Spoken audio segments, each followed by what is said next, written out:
ଓଡ଼ିଆ ଶିଶୁ ସାହିତ୍ୟକୁ ଦେବରାଜ ସାମନ୍ତରାୟଙ୍କ ଅବଦାନ ସର୍ବଗରିଷ୍ଠ।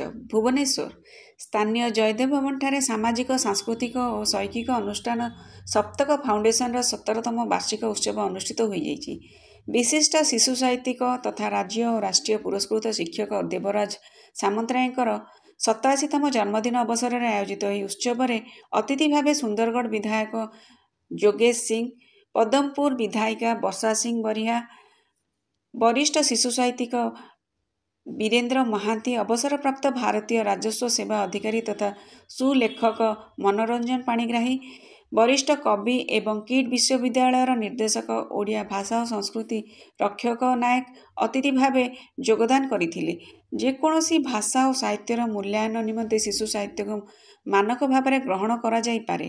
ଯେଉଁ ଭାଷାର ଶିଶୁ ସାହିତ୍ୟ ସମୃଦ୍ଧ ସେ ସାହିତ୍ୟ ସାମଗ୍ରିକ ଭାବରେ ରୁଦ୍ଧିମନ୍ତ। ତେଣୁ ଶିଶୁ ସାହିତ୍ୟର ବିକାଶ ନିମନ୍ତେ ବିଶେଷ ଧ୍ୟାନ ଦେବା ଦରକାର ବୋଲି ଅତିଥିମାନେ ମତବ୍ୟକ୍ତ କରିଥିଲେ। ଚଳିତ ବର୍ଷ ସପ୍ତକ ଶିଶୁ ସାହିତ୍ୟ ସମ୍ମାନ ସସ୍ମିତା ସ୍ୱାଇଁ, ସପ୍ତକ ଶିକ୍ଷା ସମ୍ମାନ କବିତା ଦେବୀ ମିଶ୍ର, ସପ୍ତକ ସାହିତ୍ୟ ସମ୍ମାନ ପ୍ରଦୀପ ବେଉରିଆ, ସପ୍ତକ ସିଦ୍ଧିରସ୍ତୁ ସମ୍ମାନ ରୂପାଲି ରୁଷଦାଙ୍କୁ ପ୍ରଦାନ କରାଯାଇଥିଲା।